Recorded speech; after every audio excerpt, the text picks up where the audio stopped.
cara agar public speaking atau ngomong kita lancar di depan kamera untuk pemula.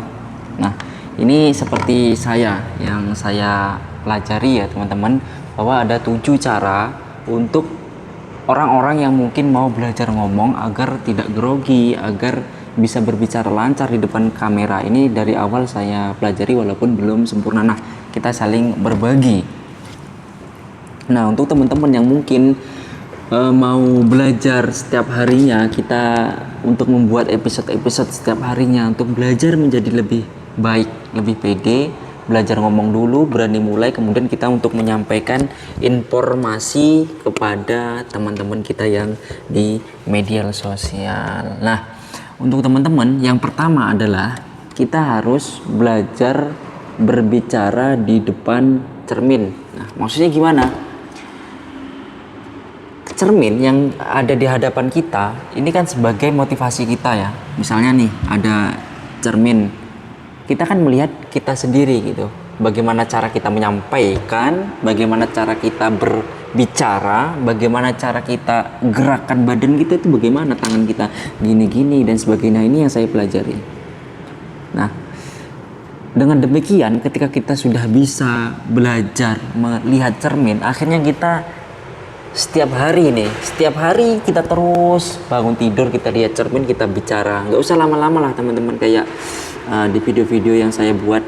Ketika teman-teman nggak mau dibuat video dulu seperti awal-awal saya ya, kita buat rekam aja gitu, tapi nggak usah diupload, rekam aja. Nanti kalau udah bisa, agak bisa, baru diupload episode 1 episode, atau langsung juga nggak apa-apa gitu, sebagai langsung belajar.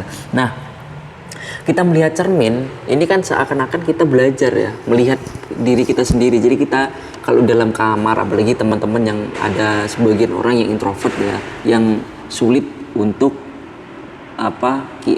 ketika ada orang lain ada, kita nggak mau bicara gitu karena malu lah dan sebagainya. Nah, maka dengan itu kita harus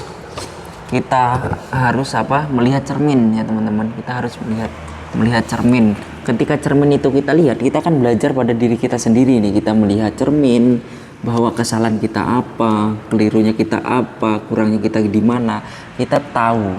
Sehingga ketika kita melihat setiap harinya, bangun tidur, sebelum tidur, ya minimal 2 kali lah bangun tidur, sebelum tidur, atau ketika waktu longgar, maka kita akan mendapatkan kemajuan sedikit demi sedikit. Yang saya katakan 1% lebih baik setiap harinya, seperti itu. Yang kedua, belajar ngomong dengan giat.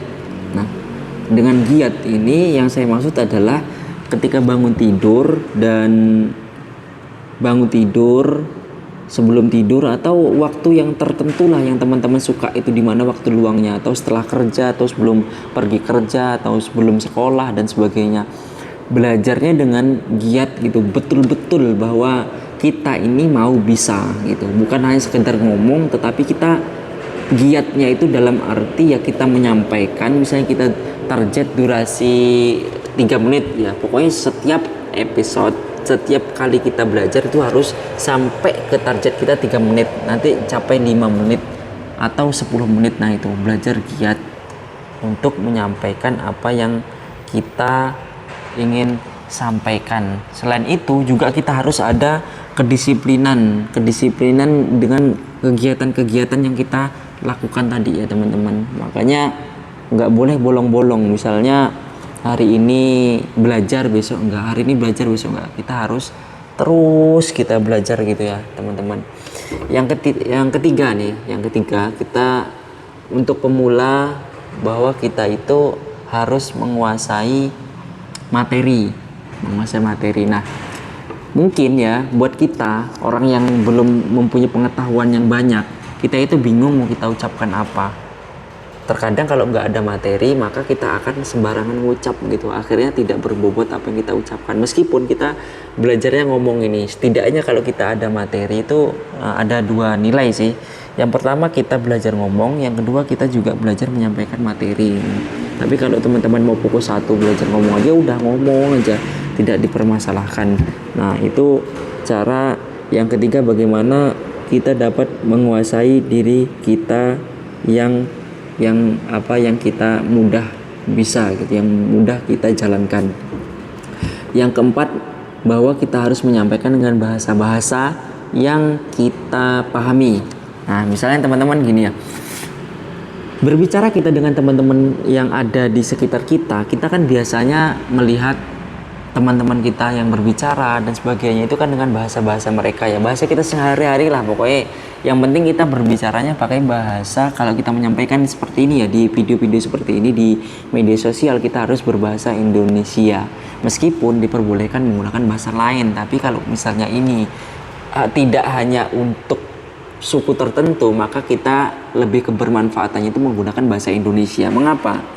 Karena kalau kita menggunakan bahasa Indonesia dengan kata-kata yang biasa kita gunakan dengan baik, semua orang di Indonesia ini akan tahu gitu, paham. Nggak butuh kita kasih translate di sini, nggak butuh kita kasih pemahaman lagi bahwa, nah misalnya kita bisa ngomong Jawa ya, oh bos setiap dino kita ikut kudu ngene. Nah itu kan orang Melayu, orang Bugis, orang Banjar sana tidak akan memahami bahasa kita, sehingga apa yang kita sampaikan itu nantinya kalau sudah kita bisa menyampaikan ya teman-teman, insya Allah yang kita sudah bisa menyampaikan informasi dengan baik, kita menyampaikan, sulit itu untuk dipahami orang lain selain bahasa yang kita sampaikan kalau tidak menggunakan bahasa Indonesia.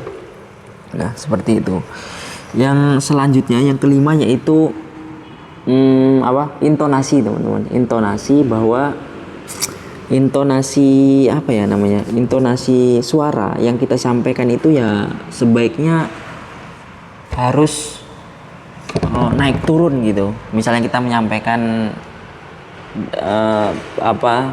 cerita ya, kita naik lagi turun lagi, naik lagi turun lagi, naik lagi turun lagi gitu.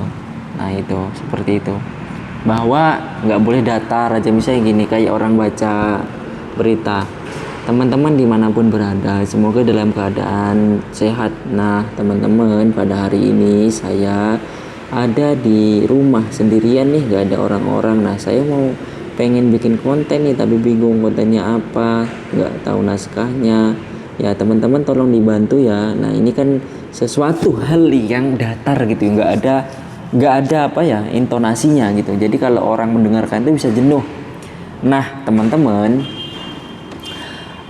intonasi itu juga semampunya kita dulu ya. Seperti saya intonasi nggak begitu paham, tetapi bisalah sedikit-sedikit. Ketika dar itu kan harus suara dar kuat, tapi kalau dar itu kan bukan intonasi yang seharusnya dipakai, tapi kita buat gitu. Dar itu kan sesuatu hal yang kuat gitu, harus kuat.